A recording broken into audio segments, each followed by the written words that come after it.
Columbia Institute of Technology acknowledges that our campuses These new are restrictions block on the restrictions unceded block traditional accounts not territories followed of the by Coast teens from seeing Salish their profile nations of Musqueam, Squamish, and Tsleil-Waututh.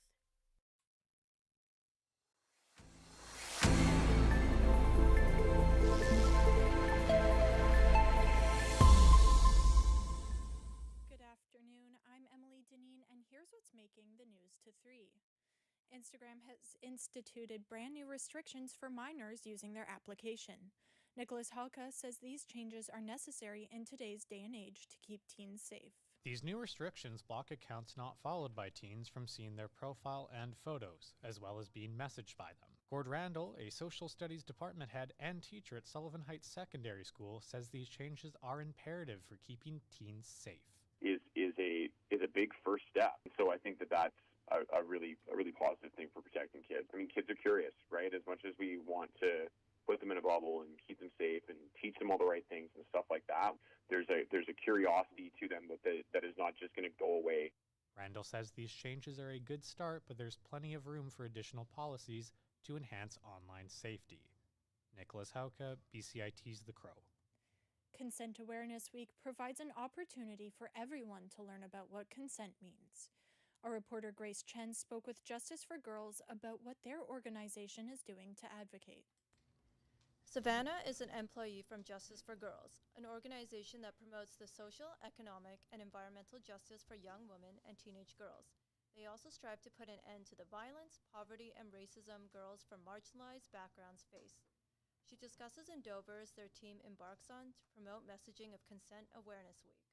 We're doing that by amplifying educational content across our social media platforms, specifically targeting a teenage audience to ensure that it reaches as many young people as possible. We're also scheduling workshops in schools that cover key topics such as the basics of consent, understanding power dynamics and authority, the legal aspects of consent, and recognizing healthy relationships. So, I mean, we're kind of always posting stuff online about consent and sexual assault and girls' rights. But this week especially, we're going to be doing a little bit more of a push. And yeah. While consent can be an uncomfortable topic to touch on, it is a vital cornerstone to people's relationships. Grace Chan, BCIT's The Crow. Grace joins us now. You mentioned in your story that Justice for Girls also strives to reach marginalized girls and eliminate poverty and racism that they face. How are they reaching these groups? Yes, so Justice for Girls is reaching these marginalized groups through embarking on long-term endeavors such as traveling up very north to remote communities to deliver these consent education programs. And this is a very great thing they're doing because these are the girls living in isolation who might not necessarily have access to the internet as well as access to information about women's health. And how is climate change linked to the social and economic well-being of girls? Climate change is definitely linked to the well-being of girls because, for example, climate change disproportionately affects girls living in the global south and Arctic regions. And so Justice for Girls for the past decade has been fighting for a world where all women can achieve equality. So they advocate for them as well as to put a stop on the continued use of fossil fuels, which are key sources of the global greenhouse gases. Great. Thanks, Grace. Thank you. According to Statistics Canada, about 750,000 Canadians are currently living with Alzheimer's or similar forms of dementia. Our reporter Sophie Hansen has more on the calls for support from those assisting people living with the disease. The Alzheimer's Society says the number of people diagnosed with young or early onset Alzheimer's is predicted to increase to 40,000 in Canada by 2030. Heather Sosa, who cares for her husband with Alzheimer's, says individuals who attend to family members, particularly those with early onset, do not have enough support. What I found is, again, because the majority of people who have Alzheimer's or dementias are elderly. So everything set up is for people retired, elderly people. There was, again, nothing for a family like ours. I could not find anything. She says that support starts with education and urges conversation around early onset Alzheimer's and healthcare to continue.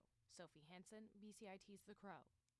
Jagmeet Singh, the NDP leader, says that yesterday's by-election shows that Canadians are done with current Prime Minister Justin Trudeau. Singh and his party's win in Winnipeg is evidence that people are wanting something different. New Democrats can unite people to stop the conservative cuts of Pierre Poilievre. Yesterday's by-elections were a choice that Canadians made. We took nothing for granted. Their choice was between two different visions for Canada. Health Canada has just authorized Moderna's updated COVID-19 vaccine. This new vaccine will protect from the variants of the virus that are currently going around. Canadian press reporter Nicole Ireland explains how these vaccines will be getting out. Moderna's mRNA vaccine, called Spikevax, has been reformulated to target the KP.2 subvariant of Omicron. It will replace the previous version of the vaccine that was released a year ago, which targeted the XBB.1.5 subvariant. Health Canada recently asked provinces and territories to get rid of their older COVID-19 vaccines to ensure the most current vaccine will be used during this fall's respiratory virus season. Health Canada is also reviewing two other updated COVID-19 vaccines, but has not yet authorized them. They are Pfizer's Comirnaty, which is also an mRNA vaccine, as well as Novavax's protein-based vaccine. Nicole Ireland, The Canadian Press, Toronto. Faith leaders in Ontario are calling upon the Premier Doug Ford to reserve his decision on closing 10 supervised consumption sites. Reverend Maggie Helwig from the Church of St. Stephen's hopes for a reversal. I'm hoping that perhaps if facts and figures and science and data have all failed, perhaps we have a chance to reach his humanity. Perhaps we have an opportunity to try once again to convince him that we are talking about human beings who will die. The province is closing these sites as they say they are too close to schools and daycares. Over in Kentucky, schools have been reopened with extra security in the Kentucky county where a gunman opened fire on a highway. Over 12 vehicles were hit and 5 were wounded during this attack on Interstate 75. The police are still looking for the shooter. Class was in session today, which was the first time since the shooting happened last Thursday. School administrators worked closely with police on their reopening plan. A U.S. court is upholding Jeffrey Epstein's associate Ghislaine Maxwell's sex trafficking conviction. Associated Press reporter Julie Walker explains what happened in the courtroom. Ghislaine Maxwell, the British socialite convicted on sex trafficking charges for helping Jeffrey Epstein abuse underage girls, will stand after a court ruling. Maxwell's lawyers argued her convictions violated an agreement Epstein made 15 years ago that he'd plead guilty to sex crimes and his co-conspirators were granted immunity. The lawyers also said some of the charges were brought after the statute of limitations, but a 3-judge panel of the Second U.S. Circuit Court of Appeals in New York rejected all of those arguments. Epstein killed himself in 2019 while awaiting trial. Julie Walker, New York. The U.S. Senate is voting today on whether the nation should have the right to in vitro fertilization or IVF. Senate Majority Leader Chuck Schumer says Republicans have a chance to show the public that they support IVF. Today, you get a second chance. Either stand with families struggling with infertility or stand with Project 2025, which aims to make reproductive freedoms extinct. IVF is heavily relied on by many families so they can bring a child into this world. Due to the recent typhoon in Myanmar, 226 people have been pronounced dead and 77 missing. With these numbers coming in, the number of dead people due to this typhoon has reached over 500. Myanmar's death toll today was over 6 times greater than Friday's total, which was 33. In music news, iconic Canadian musician Sarah McLachlan is being awarded with a post stamp. The unveiling will take place today at the Sarah McLachlan School of Music. McLachlan will be one of 16 Canadian artists to have a stamp. It's currently 16 degrees out there, which is the high of the day, and it's supposed to get rainy later on. That has been your news update to 3. Emily Deneen, BCIT's The Crow.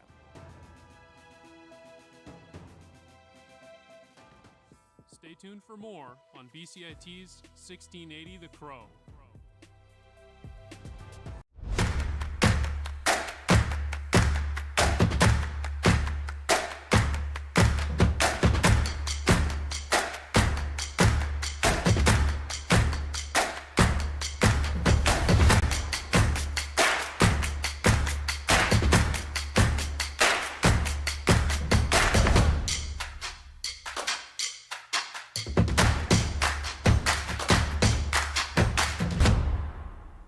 everything is changing to digital. Everything is online. People aren't just waiting for the 6 o'clock news anymore. People want their news right now. They want to be able to go onto their smartphone, onto the internet, and see the news that they want to see.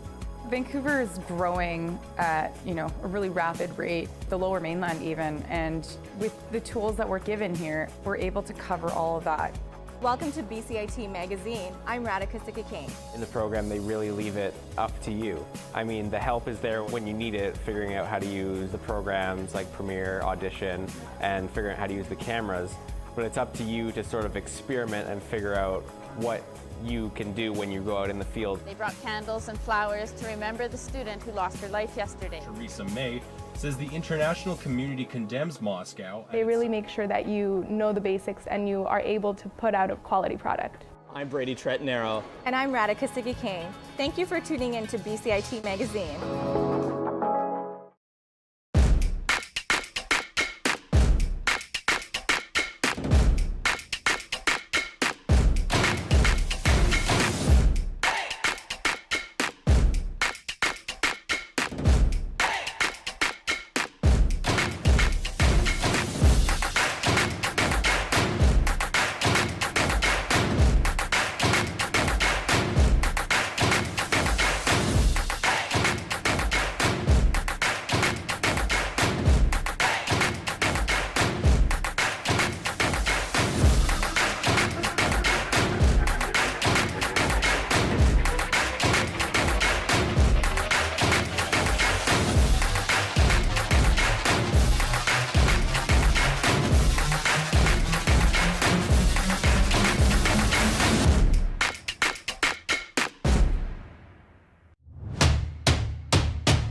Good afternoon, I'm Spencer Pomeroy, and this is your 3:15 Sports Update. In a statement earlier today, Vancouver Canucks forward Dakota Joshua announced he will miss the start of training camp after being diagnosed with testicular cancer.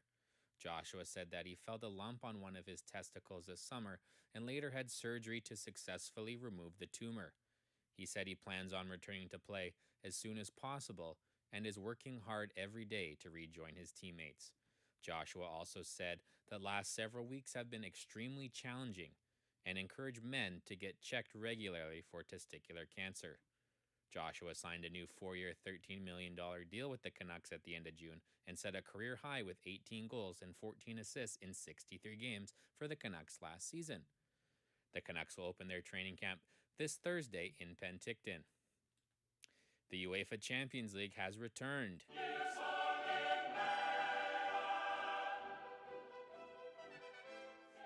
The Champions League revamped format made its debut, and some familiar faces had familiar results. Defending champions Real Madrid defeated Stuttgart 3-1 at the Bernabeu, with Kylian Mbappe scoring his first Champions League goal wearing white, while Harry Kane scored 4 goals in Bayern Munich's 9-2 thrashing of Dinamo Zagreb. In other results, Liverpool topped AC Milan at the San Siro 3-1, and Jonathan David's Lille fell to Sporting Lisbon 2-0. In the NFL, the Dolphins have placed quarterback Tua Tagovailoa on injured reserve. Tagovailoa suffered a concussion in Week 2's game against the Bills. This was his 3rd concussion since entering the NFL. He is set to miss the next 4 games minimum and is eligible to return Week 8 against the Arizona Cardinals. This move resulted in the Dolphins elevating recently signed quarterback Tyler Huntley off the practice squad. Skylar Thompson is expected to start this Sunday in Seattle. It's a reunion in Kansas City as the Chiefs announced they have signed former running back Kareem Hunt to the practice squad. This move will provide some much-needed depth to the running back room, which recently lost Isaiah Pacheco to a fractured fibula. Hunt was previously drafted by the Chiefs in the 3rd round of the 2017 NFL Draft, but was released eventually in November 2018 after a video revealed Hunt pushing and kicking a woman. MLB playoff races are heating up today as we are a few weeks away from October baseball. The New York Yankees currently sit 3 games up on the Orioles in the AL East Division, and Yankees will open up a 3-game series in Seattle tonight against the Mariners. The pitching matchup features AL Rookie of the Year favorite Luis Gil for the Yankees and promising righty Brian Wu for the Mariners. First pitch is scheduled for 6:40. Moving to the East Coast, the Baltimore Orioles will match up at home against the San Francisco Giants. Albert Suarez is scheduled to get the ball for the O's and kickstart them into gear for the playoffs, while Blake Snell will go for the Giants. First pitch is scheduled for 3:35. Other tight playoff races to watch: the Minnesota Twins sit a game and a half above the Detroit Tigers in the AL wildcard race. Today, the Twins will battle the Guardians, and the Tigers will face the Royals. And in the NL wildcard, Grimace and those New York Mets set a game up on the Atlanta Braves. The Mets will be hosting the Nationals tonight, and the Braves are starting a new 3-game series in Cincinnati against the Reds. And finally, north of the border, the Blue Jays activated Bo Bichette off the 10-day IL today. Bichette has been out since July 19th with a calf strain.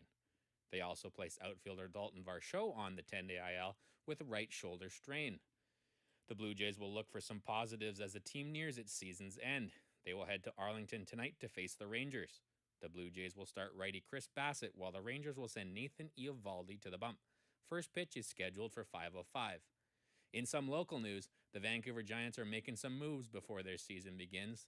The Giants have made a trade. They have sent forward Matthew Edwards to the Spokane Chiefs in exchange for a 5th-round pick in the 2025 draft. Edwards had 6 points and 107 penalty minutes in 45 games for the Giants last season. The Giants open the season this Friday at the Langley Event Center against the Seattle Thunderbirds. That has been your 315 Sports Update. I'm Spencer Pomeroy, and you're listening to BCIT's The Crow.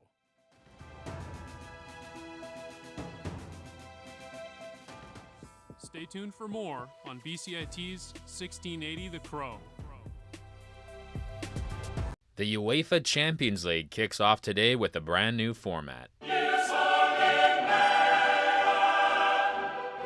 The competition has expanded by 4 teams to include now 36, and 2 extra games have been added to the league phase. This is UEFA's attempt to squash any hopes of Real Madrid's president Florentino Perez starting his Super League. This decision by UEFA is only an attempt to line UEFA's pockets with more money. They claimed at their group stage draw earlier this month, this is what the fans have been asking for. But from all the feedback I've seen online, it has mostly been negative. In sports, the majority of fans don't like change. They like to keep the tradition. But as these companies grow, they look for more ways to grow revenue. An increase in games doesn't mean an increase in pay for its players. It creates more risk for potential injuries, with more games added to an already tight schedule.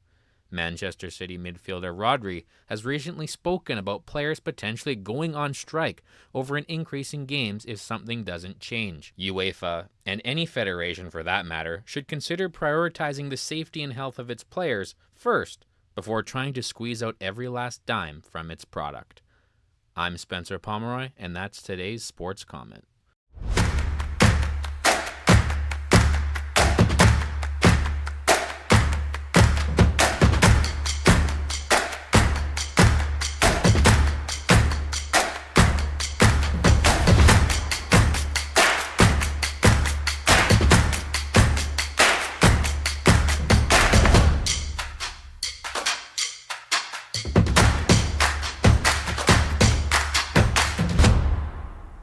Everything is changing to digital. Everything is online. People aren't just waiting for the 6 o'clock news anymore. People want their news right now. They want to be able to go onto their smartphone, onto the internet, and see the news that they want to see.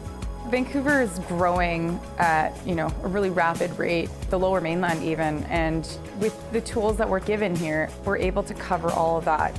Welcome to BCIT Magazine. I'm Radhika Sikakane. In the program, they really leave it up to you. I mean, the help is there when you need it, figuring out how to use the programs like Premiere, Audition, and figuring out how to use the cameras. But it's up to you to sort of experiment and figure out what you can do when you go out in the field. They brought candles and flowers to remember the student who lost her life yesterday. Theresa May says the international community condemns Moscow. They really make sure that you know the basics and you are able to put out a quality product. I'm Brady Tretanero. And I'm Radhika Sikakane. Thank you for tuning in to BCIT Magazine.